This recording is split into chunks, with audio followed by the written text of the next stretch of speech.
You are going to appear for your Telangana Open School SSC and Inter examinations.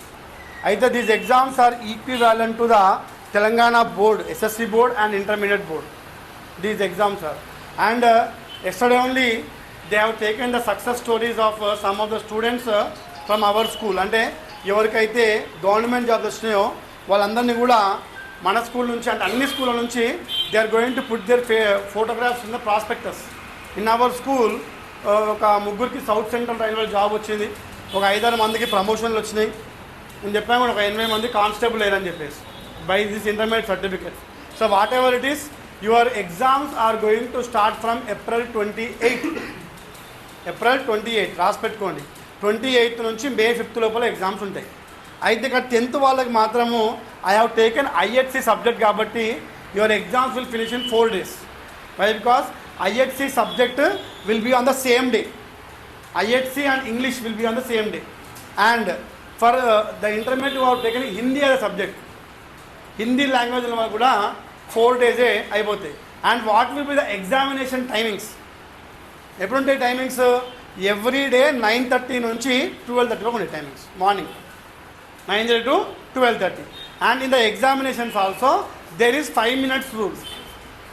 They will allow the students not more than 5 minutes late. అంటే దగ్గరికి miss అయిన వాళ్ళే చాలామంది every year 10 students they will miss the exam centers because they will not come to classes. ఓకేనా?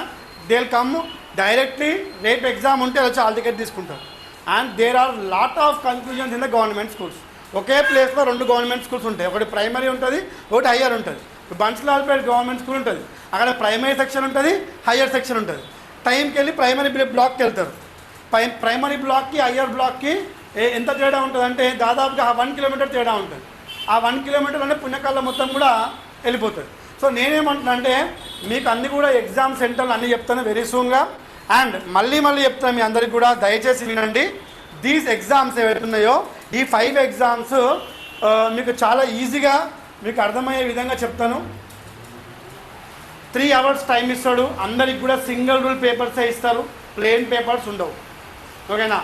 మీరు exam pass కావడానికి minimum to minimum మీరు రాయాల్సిన pages 16 pages.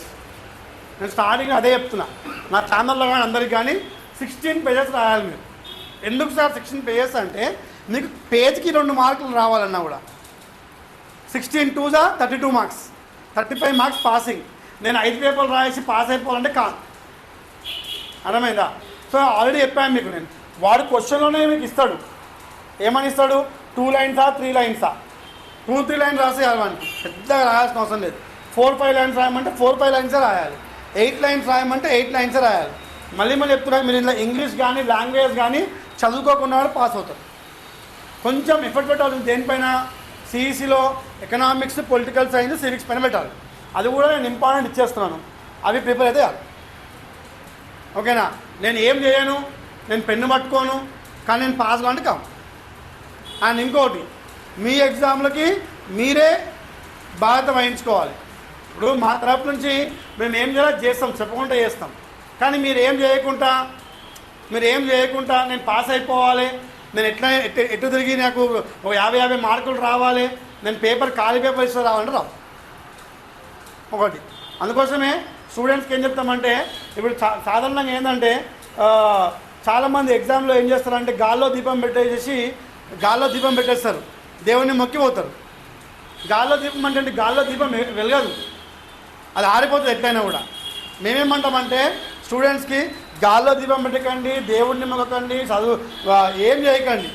కొంచెం సెల్ఫ్ మీ పైన మీతోని చదువుకోండి. ఆటోమేటిక్ మీరు చదివారనుకోండి, మీ కష్టాన్ని దేవుడు చూస్తాడు. ఎవరు చూడకున్నా సరే మీ కష్టాన్ని ఎవరు చూస్తారు? దేవుడు చూస్తాడు. ఎదురుగా వాడు ఎంత శక్తివంతుడైనా సరే మీ కష్టాన్ని చూసినప్పుడు మీకు ఎంతో అంత విజయాన్ని అందిస్తాడు. ఇప్పుడు చిన్నగా చెప్తా మీకు, పాలిటిక్స్ ఉంది. పాలిటిక్స్లో కేసీఆర్కి మించినటువంటి లీడర్ తెలంగాణ లేడు, కమింగ్ టు అవర్ స్టేట్. ఎందుకంటే he has created history. Everyone will create history, but he has created geography. అంటే ఏంది? He created geography. ఏంటంటే జాగ్రఫీ అంటే ఏంటి? He created a state. ఒక జాగ్రఫికల్ స్టేట్ని కొట్లాడి తెచ్చుకుంటే ఆయన అందరూ ఏమన్నారు? కేసీఆర్ ఉన్నంతకాలం ఆయన్నే చీఫ్ మినిస్టర్ అన్నారు. కానీ ఆయన అగేన్స్ట్గా ఒక వ్యక్తి కొట్లాడుకుంటా వస్తుంది తెలంగాణలో. ఎవరది? రేవంత్ రెడ్డి. పాలన పైన పట్టుందా లేదా ఏం లేదు. Is not a experience candidate. ఒక్కరోజు కూడా ఆయన మినిస్టర్ చేయలేదు, ఏ ఒక్క మినిస్టర్ కూడా చేయలేదు. ముఖ్యమంత్రి అవ్వాలంటే ఎంతో గొప్ప ఎక్స్పీరియన్స్ ఉండాలి, ఆయనకి ఎక్స్పీరియన్స్ లేదు. కానీ దేవుడు ఇక్కడ ఏం చేసిండు? రేవంత్ రెడ్డి కష్టాన్ని చూసిండు. ఎదురుగా ఎంత పెద్ద బలవంతుడు ఉన్నా సరే ఆయన కష్టాన్ని గుర్తించి ఆయనకు చీఫ్ మినిస్టర్ పోస్ట్ ఇచ్చిండు. ఇప్పుడు ఇచ్చినాక ఏమైంది? 1 ఇయర్లో వ్యతిరేకత స్టార్ట్ అయింది. కొంతమంది చూస్తున్నాం, ఇప్పుడు పదవి చూస్తున్నాం. దాన్ని ఇప్పుడు ఏం చేయాలి? వచ్చిన అవకాశాన్ని మనము సద్వినియోగం చేసుకోవాలి. ఇప్పుడు రేవంత్ రెడ్డి 5 ఇయర్స్ సద్వినియోగం చేసుకుంటే మళ్ళీ దేవుడానికి ఛాన్స్ ఇస్తాడు. చేయకపోతే ఏమవుతుంది? మళ్ళీ సర్కిల్ రిపీట్ అవుతుంది. సో నేనేమంటున్నానంటే, మీరు ఓడిపోయారు ఒకసారి లైఫ్లో, మీరు ఓడిపోయారు. ఓడిపోవడం అంటేనే బెస్ట్ అంటే. కొంతమంది గెలుచుకుంటూ వెళ్ళిపోతారు, వాళ్ళకి రాసి పెట్టి ఉంటుంది, సంపాదించేస్తారు. మనం ఓడిపోయినాం ఒకసారి 15 ఇయర్స్కో 16 ఇయర్స్కో కావాల్సిన ఎడ్యుకేషన్ సిస్టమ్ని మనం ఓడిపోయినాం. ఆ ఓడిపోయిన దాన్ని ఇప్పుడు మనం గెలవాలంటే ఏం చేయాలి? మనకి సెకండ్ ఛాన్స్, దేవుడి సెకండ్ ఛాన్స్. ఇక్కడ మీ అందరికి కూడా చిన్న ఏజ్లో అందరు కూడా గవర్నమెంట్ జాబ్కి ఎలిజిబిలిటీ ఉంది. 38 ఇయర్స్ దాకా గవర్నమెంట్ జాబ్ రాసుకోవచ్చు. ఎవరికో ఎక్కడనో ఏదో ఒక దగ్గర తలగవచ్చు. ఎప్పుడు తగ్గుతుంది? ఎప్పుడైతే మీరు అవకాశాన్ని పొందుపరుచుకుంటారో. మీకు అందరికి మళ్ళీ చెప్తున్నాను, ఏపీజే అబ్దుల్ కలాం ఎవరైతే మన రాష్ట్రపతిగా పనిచేసిండ్రో ఆయన హోమీ బాబా తర్వాత విక్రమ్ సారాభాయ్ ఇద్దరి దగ్గర అసిస్టెంట్గా పనిచేసింది. ఇద్దరు గ్రేట్ సైంటిస్ట్. ఒక ఆయనేమో న్యూక్లియర్ మ్యాన్ ఆఫ్ ఇండియా, ఒక ఆయనేమో సైన్స్ మ్యాన్ ఆఫ్ ఇండియా. వాళ్ళ వల్లనే ఇవాళ ఇండియాలో టీవీలు కానీ రాకెట్లు కానీ ఇంత అడ్వాన్స్ సైన్స్ ఉంది. వాళ్ళ వల్లనే ఏం లేని కష్టపడ్డారు.